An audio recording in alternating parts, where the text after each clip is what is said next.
lugares, hermanos. Cristo, poder de Dios y sabiduría de Dios. Creo yo que esta es una de las expresiones, de las frases más hermosas que hay en toda la Escritura. Toda la Escritura es hermosa, cada parte de la Escritura tiene un mensaje especial para nuestra vida. Pero miren, yo quise tomar la parte de este texto, que más adelante voy a mencionar cuál es, como título para esta reflexión: Cristo, poder de Dios y sabiduría de Dios. Hermanos, ustedes saben que el énfasis principal que le hemos querido dar al plan de predicaciones para este año, para este 2025, es crece o crezcamos. Y bueno, hemos tomado Efesios 4:5 para tomarlo como nuestro texto lema para todo el plan de predicaciones del año. Efesios 4:15, a donde dice: sino que siguiendo la verdad en amor, crezcamos en todo en aquel que es la cabeza, esto es Cristo. Siguiendo la verdad en amor, crezcamos en todo en aquel que es la cabeza, esto es Cristo. Y es que el anhelo de nuestro corazón, el anhelo que hay en nuestro corazón es crecer en todo en Cristo. Crecer como iglesia, crecer como familia, crecer como personas, crecer como sociedad también, como comunidad. Somos parte de una sociedad, somos parte de una comunidad y queremos crecer en todo eso. Fíjense que en el ambiente secular, cuando hablo de ambiente secular estoy hablando del ambiente fuera de la iglesia o fuera del pensamiento cristiano, se habla mucho de crecer como personas. Por ejemplo, uno de los temas más vendidos en las librerías son los textos o los libros que hablan sobre desarrollo personal, ¿verdad? Quienes hemos trabajado en alguna época de nuestra vida en alguna institución de gobierno y que hemos tenido que ocupar algún cargo directivo ahí, una de las áreas en las que tratan de desarrollarlo a uno es en el área de liderazgo y en el área de desarrollo personal. Pero se entiende este desarrollo personal como autorrealización, es decir, realízate a ti mismo, realiza tus sueños, realiza tus objetivos, que puedas caminar hacia tus metas. Y miren, eso está bien para una filosofía humanista, pero es algo demasiado pequeño cuando estamos hablando de Cristo y cuando estamos hablando de la vida en Cristo. Es muy limitado pensar que el desarrollo personal sea solamente que yo logre mis metas y que yo logre mis objetivos en la vida. Pudiéramos decir que crecer como persona se podría resumir en esto: ser cada día un poco más parecidos a Cristo. En eso se podría resumir.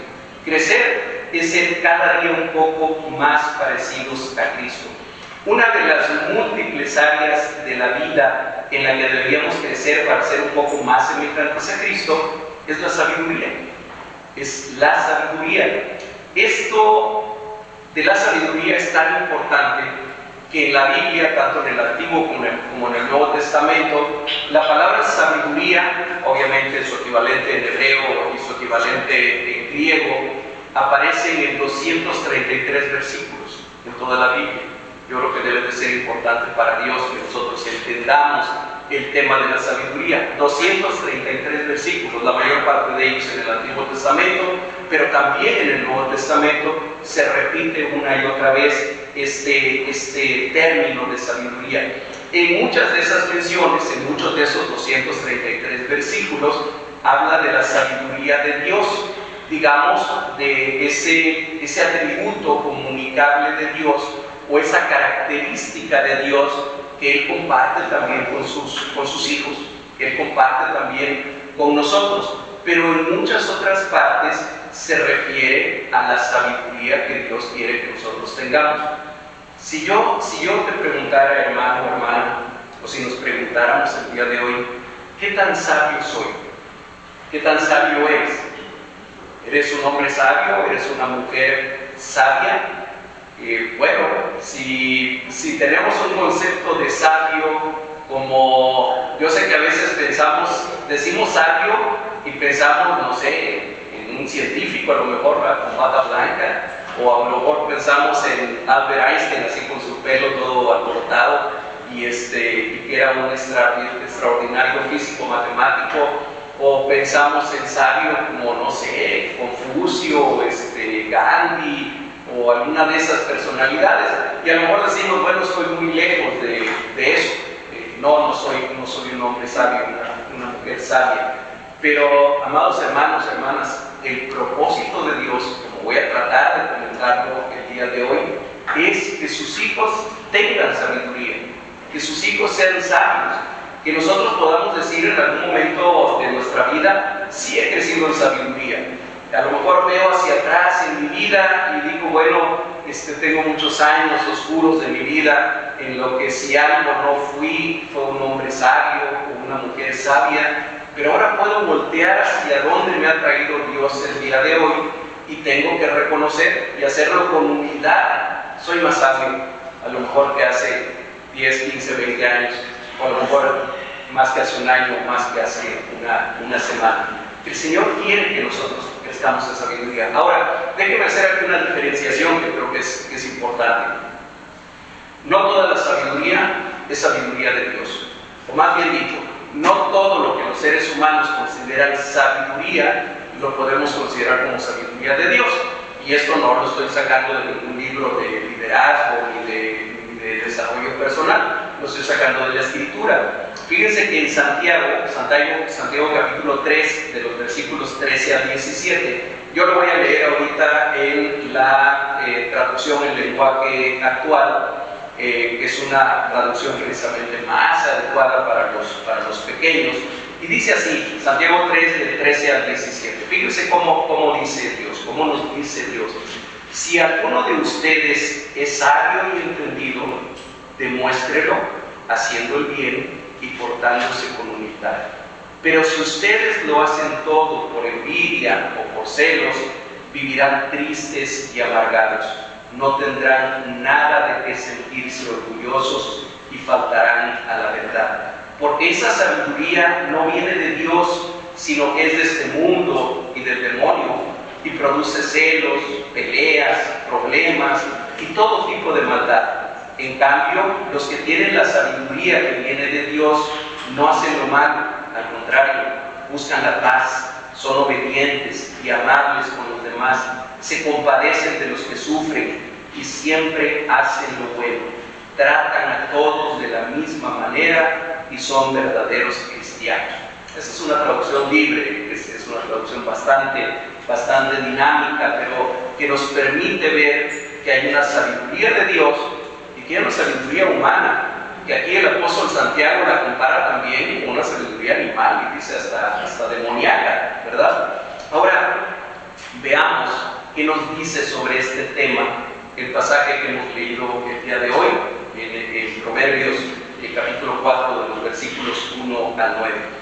Recordemos en primer lugar, a ver, cuando leemos la Biblia, cuando estudiamos la Biblia, lo primero que tenemos que tener presente es qué tipo de literatura es la que estoy leyendo, qué tipo de literatura es a la que me estoy acercando, ¿sí? Y cuando leemos Proverbios, ¿qué tipo de literatura es? Poesía, ok, es poesía. Por lo tanto, no la vamos a leer como no la vamos a tratar de interpretar como interpretaríamos la carta de Pablo a los romanos, por ejemplo, que es totalmente didáctica, es totalmente de enseñanza. Aquí estamos leyendo poesía, pero el que sea poesía, o también se conoce como literatura sapiencial, de sabiduría precisamente, no quiere decir que no sea palabra de Dios, es palabra de Dios y tiene una enseñanza para nosotros. Pero en ese estilo poético, Dios, a quien inspiró para escribir el libro de Proverbios, que muy probablemente fue Salomón, le dio un estilo para comenzar a hablar de esto. Y este estilo es como un padre que anhela enseñar a sus hijos. Y por eso comienza diciendo: oíd, hijos, la enseñanza de un padre. Este es un padre metafórico, no es un padre de veras, no es que Salomón le estuviera escribiendo precisamente a sus hijos. Es una forma de comenzar a enseñar, una forma de que nosotros lo identifiquemos. Pero bueno, este Padre metafórico realmente es la personificación de cualquier padre que verdaderamente ama y quiere lo mejor para sus hijos. De alguna manera, este padre que comienza a decir, oíd, hijos, representa a todos aquellos, o es la representación de todos aquellos que amamos a nuestros hijos y queremos lo mejor de ellos.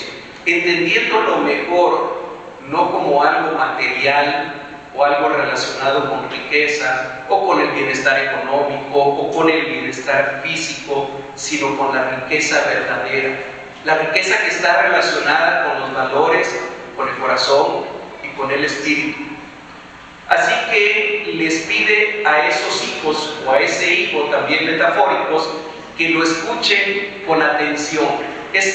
Oír, ustedes han oído hablar del Shema o Shama, de Deuteronomio capítulo 6, versículo 4.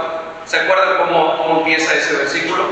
Algunos lo acaban de memorizar hace muy poquitos días. Deuteronomio 6, 4. ¿Verdad que algunos lo memorizaron? ¿Algunos por ahí atrás? Sí. ¿Se acuerdan cómo comienza Deuteronomio 6, 4? Oye, Israel, Jehová nuestro Dios, Jehová uno es. Bueno, ese verbo que se usa en Deuteronomio 6.4 es el mismo que se usa aquí en Proverbios, ¿sí? Es ese Shema o Shama, y significa oye con atención. Me gustó una de las definiciones que encontré, dice oye inteligentemente, porque hermanos, no es lo mismo oír nada más, así, hay veces oímos pero nuestro pensamiento está muy lejos de aquí, ¿verdad?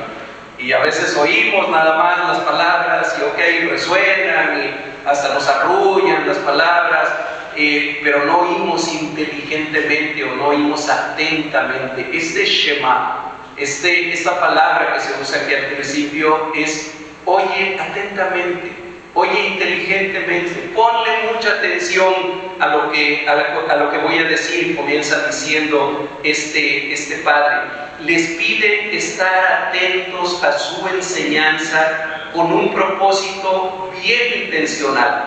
Este padre tiene un propósito bien intencional, no nada más es decirle al hijo, ponme atención, escucha lo que te digo, como a veces lo hacemos algunos padres, ¿verdad? O le hacíamos como teníamos hijos pequeños. Óyeme bien lo que te voy a decir. Y bueno, cuando la mamá habla así y levanta el dedo, cuidado con lo que va a decir. Pero no, este padre es bien intencional con lo que él quiere decir. Oíd, hijos, la enseñanza de un padre y estar atentos, dice, para que conozcáis cordura. En otras traducciones dice, para que tengan entendimiento o para que entiendan, porque les doy buena enseñanza. Y lo primerito que dice es, no desampares mi ley. Y tal vez en ese momento la palabra de Dios está poniendo aquí al Padre de alguna manera que parece ser una representación de Dios, quien en ese momento está hablando. Otra vez, recordemos que es literatura poética y esto se vale hacerlo en la poesía.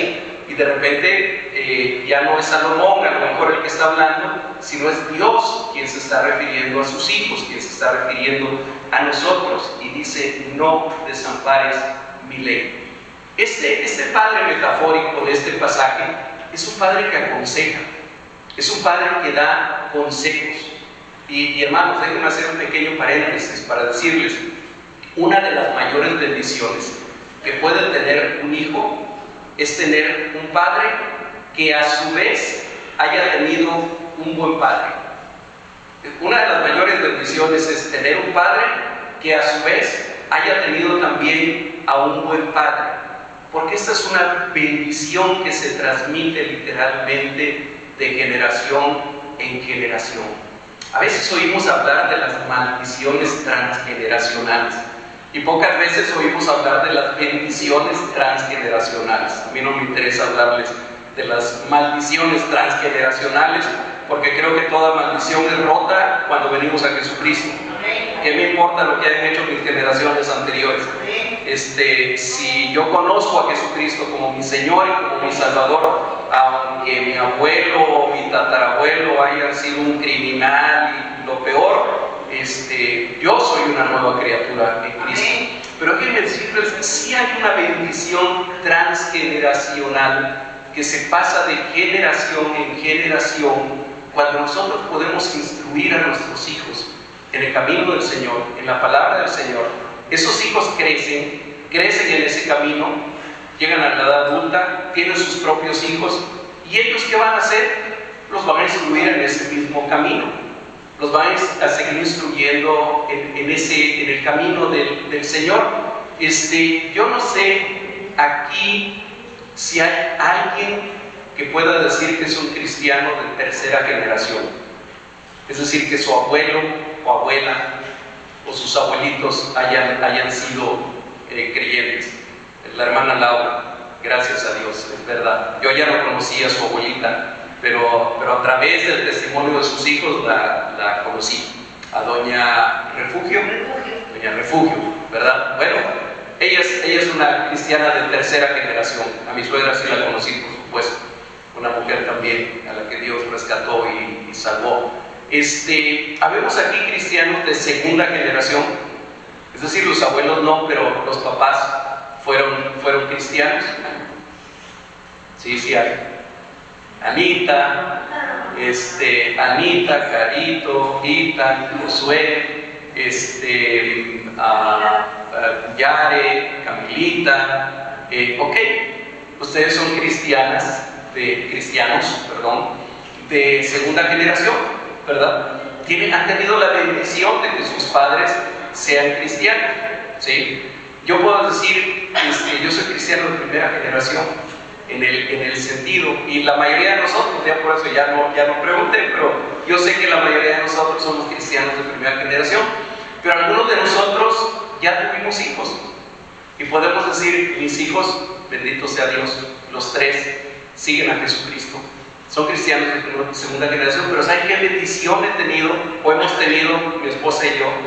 Tenemos nietos, y esos nietos están buscando al Señor Jesucristo. Algunos de ellos, les compartí aquí que el año pasado tuve la bendición de bautizar a uno de bautizarlo yo, a uno de mis nietos, a Isaac, solamente a Isaac, es el único que yo he bautizado.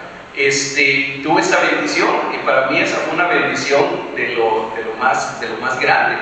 Otros de mis nietos ya han sido bautizados también, algunos dentro de la iglesia presbiteriana, otros de los que les hablaba en la iglesia de Nazareno, pero le puedo dar gracias y le puedo dar gloria a Dios de que, bueno, hay una tercera generación para mi esposa y para mí de creyentes en Jesucristo, discípulos de Jesucristo, y yo espero que eso siga durante muchas generaciones más. Esa es una bendición. Fíjense que en la traducción de la Biblia de las Américas, a este pasaje, ya ven que a los editores les encanta ponerle subtítulos a los pasajes, y a mí me llamó la atención porque este pasaje dice la bendición del abuelo. Si alguien tiene la versión, la Biblia de las Américas, búsquela y tiene por ahí, al menos en la que yo tengo, que es la Biblia de la Reforma, tiene ese subtítulo, la bendición de los abuelos.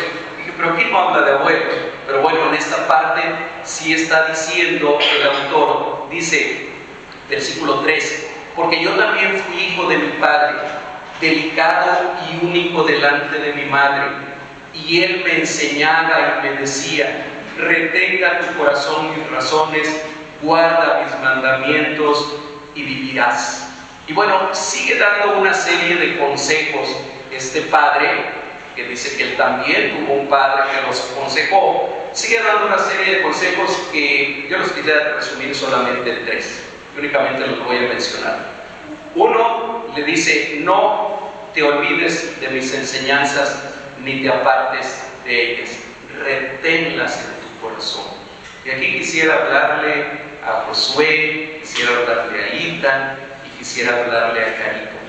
Yo estoy seguro que papá, mamá, los dos o alguno de los dos les habla y les enseña de la palabra de Dios.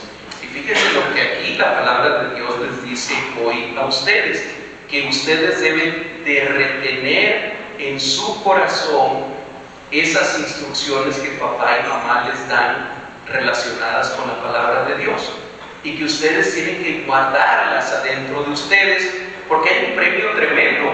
Dice, y vivirás, y vivirás. Y esto de vivir no es nada más de estar vivo y de respirar, todos respiramos y todos nos movemos y demás. Es que vas a tener vida, pero vas a tener una vida especial, vas a tener una vida llena de bendición, llena de cosas buenas, llena de consuelo para ti. Ese es digamos que el primer consejo que podemos encontrar ahí.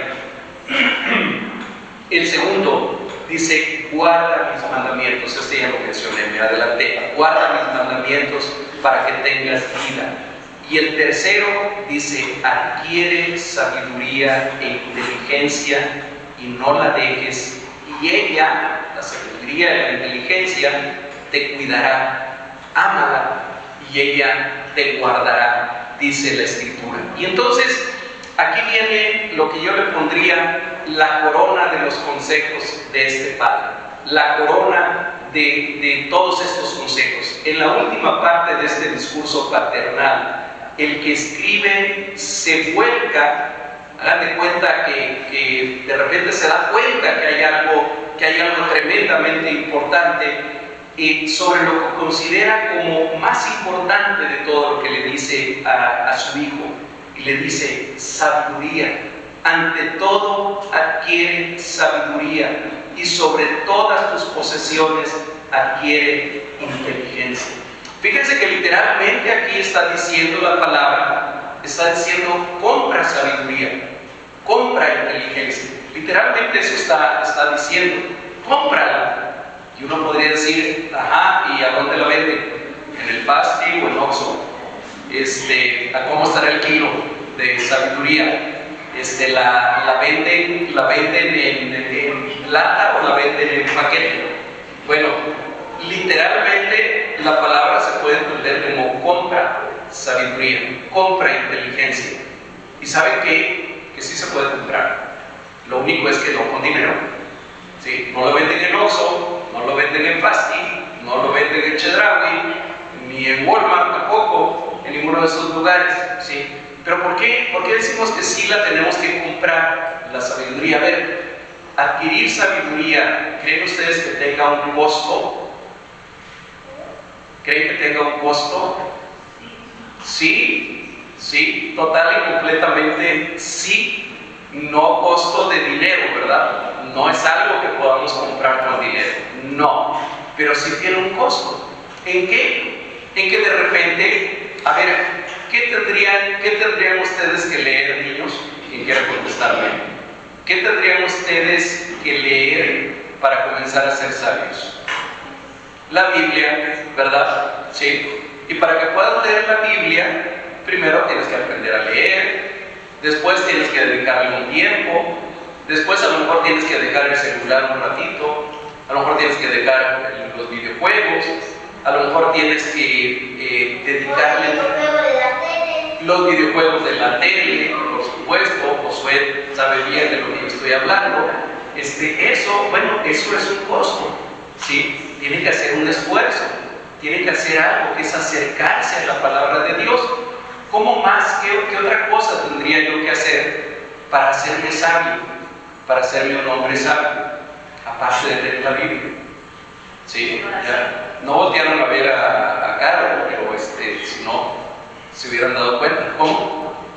¿Qué seña hizo mamá? Orar, ¿verdad? Orar. ¿Qué es orar? Orar es platicar con Dios.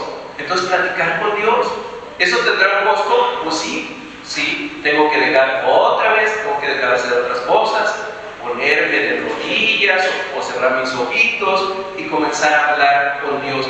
Por eso es que la palabra de Dios dice, encima de cualquier otra cosa, encima de cualquier otra posesión, por encima de cualquier otra cosa que tú vayas a adquirir, adquiere sabiduría, adquiere inteligencia.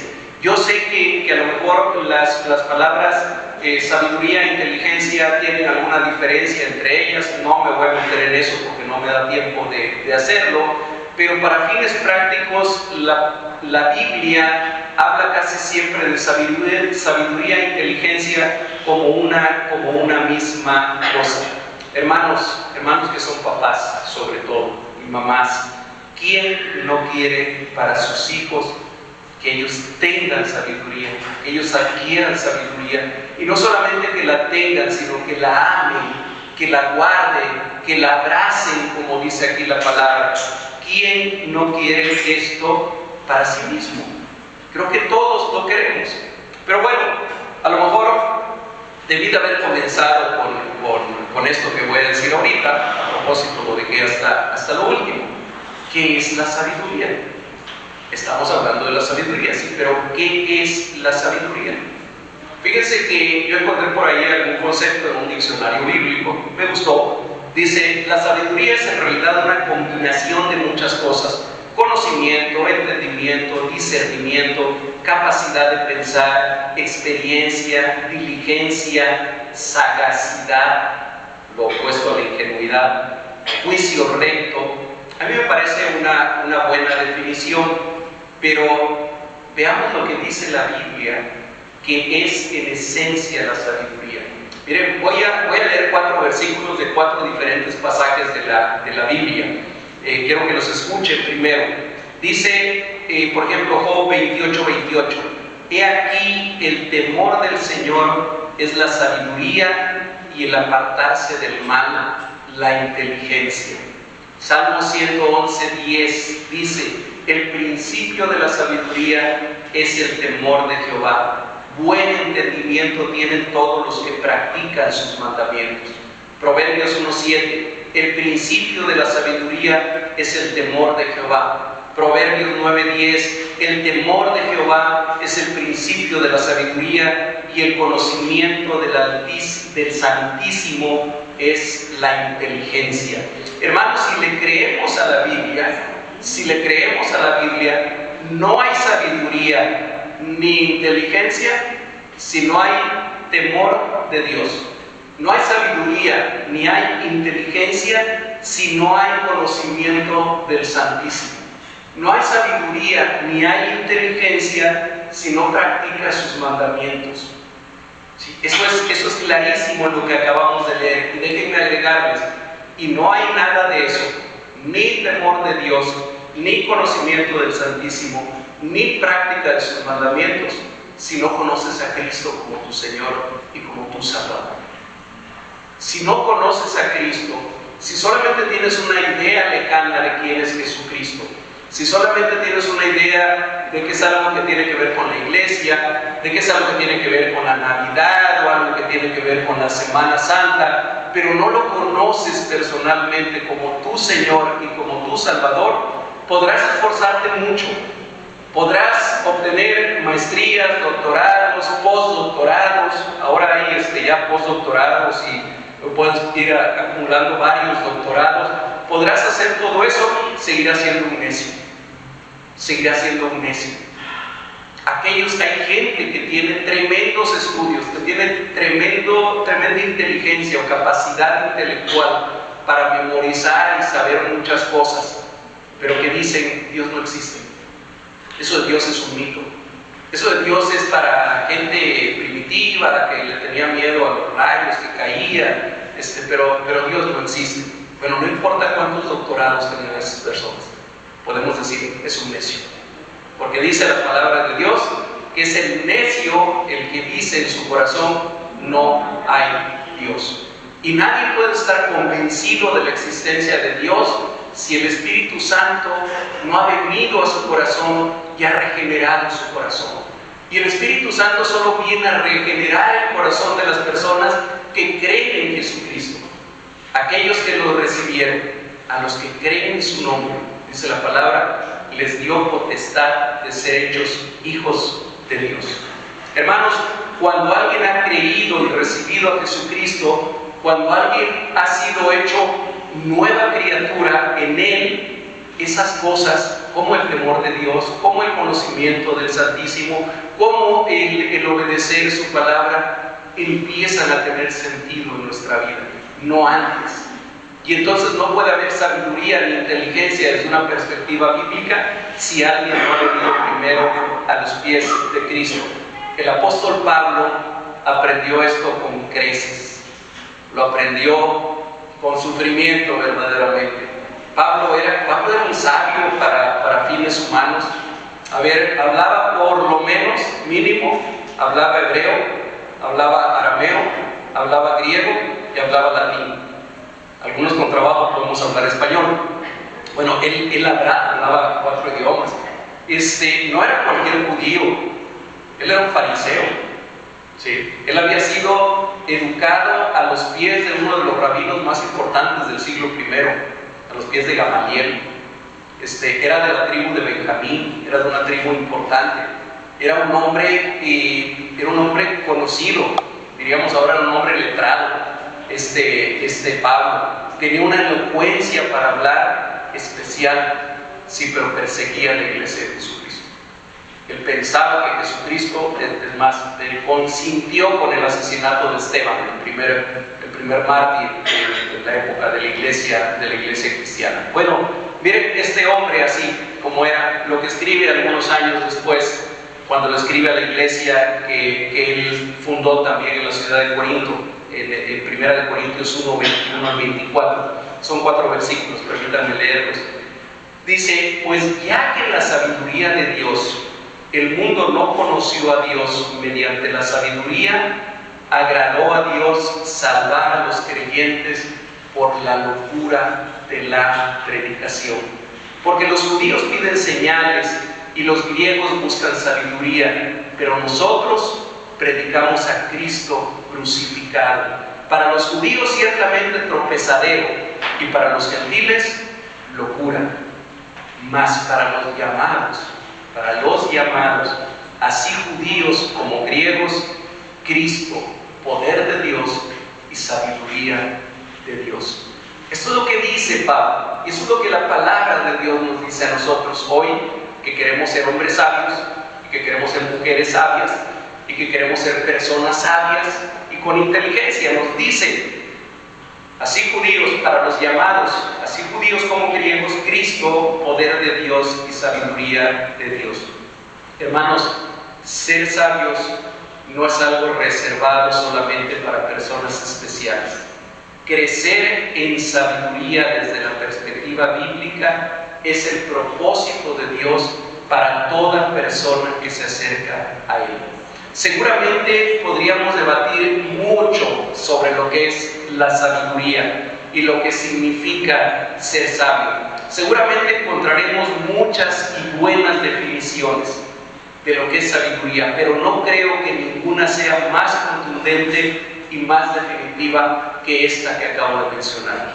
Para los llamados, así judíos como griegos, Cristo, poder de Dios y sabiduría de Dios. Por eso, volviendo otra vez al apóstol Santiago, en el capítulo 1, versículo 5, dice: y si alguno de vosotros tiene falta de sabiduría, creo que ese versículo lo conocemos bien, ¿verdad? Y si alguno de vosotros tiene falta de sabiduría, ¿qué dice? Pídasela a Dios, el cual da a todos abundantemente y sin reproche, dice, y le será dada. Así que si tú no te consideras un hombre sabio, si tú no te consideras una mujer sabia, mira, Santiago aquí te dice qué es lo que debes de hacer.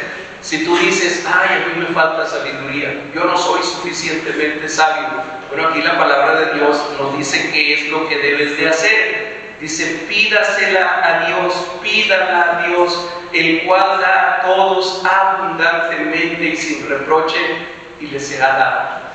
O le creemos a la Biblia o no le creemos a la Biblia. No hay puntos intermedios, o creemos o no creemos. Si esta palabra es cierta, quiere decir que entonces la sabiduría está a la disposición de todos aquellos que creemos en Jesucristo. Quiere decir que si yo me doy cuenta que no soy sabio, que debo de crecer en sabiduría, solamente tengo que pedírsela a Dios, dice, y le será dada. Y déjenme agregar algo más. Nosotros podemos decir también, basados en la misma palabra de Dios, si alguien aún no conoce a Jesucristo, como su Señor y como su Salvador, pídale a Dios conocerlo.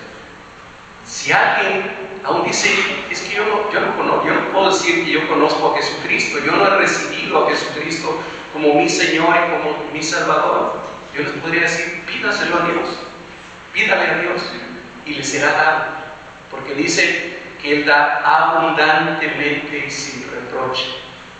El Espíritu Santo les da a aquellos que lo piden abundantemente y sin reproche. La salvación en Cristo Jesús es dada a aquellos que la piden abundantemente y sin reproche. Así que, hermanos, que Dios nos haga hombres y mujeres más sabios, que Dios nos haga un pueblo de Dios sabio, que Dios nos haga una iglesia sabia, pero sobre todo que Dios nos ayude a conocer al Señor Jesucristo como Señor, como Salvador, como nuestro Rey, como nuestro Maestro, como nuestro todo, para que verdaderamente Él sea en nosotros poder de Dios y sabiduría de Dios. Oremos, hermanos. Amado Dios, bendito seas, Padre. Gracias, Señor, por esta palabra tuya. Como cantábamos hace un momento, Señor, solamente tú tienes palabra de vida eterna. Solamente tú, Señor, puedes traer salvación, puedes traer consuelo y puedes traer también sabiduría a nuestras vidas. Señor, te pedimos una vez más que nos perdones, porque muchas veces hemos sido necios, mucho tiempo hemos sido necios. Perdónanos, Señor, porque aun cuando tú ya has venido a nuestra vida y aun cuando ya te hemos conocido como nuestro Señor y Salvador, muchas veces nos equivocamos, muchas veces fallamos, muchas veces pecamos contra ti. Perdónanos, Señor, pero en esta tarde yo te quisiera pedir, primeramente para mí, pero también pedirte, Señor, para esta iglesia, para tu pueblo alrededor de todo el mundo. Haznos sabios, Señor. Ayúdanos a entender qué es lo que significa esa sabiduría que viene de ti. Ayúdanos, Señor, a adquirir sobre toda posesión, sobre cualquier otra cosa, adquirir sabiduría y adquirir inteligencia, no como la ve el mundo, no como la ve la gente, Señor, que no conoce de tu palabra, sino esa sabiduría y esa inteligencia de la cual tú has hablado por medio de la Escritura. Aquí estamos, Señor. Toma nuestra vida en tus manos, por favor, y llévanos a hacer tu voluntad en todo. Lo pedimos, lo suplicamos en el nombre de Jesucristo, nuestro Señor y Salvador. Amén. Amén.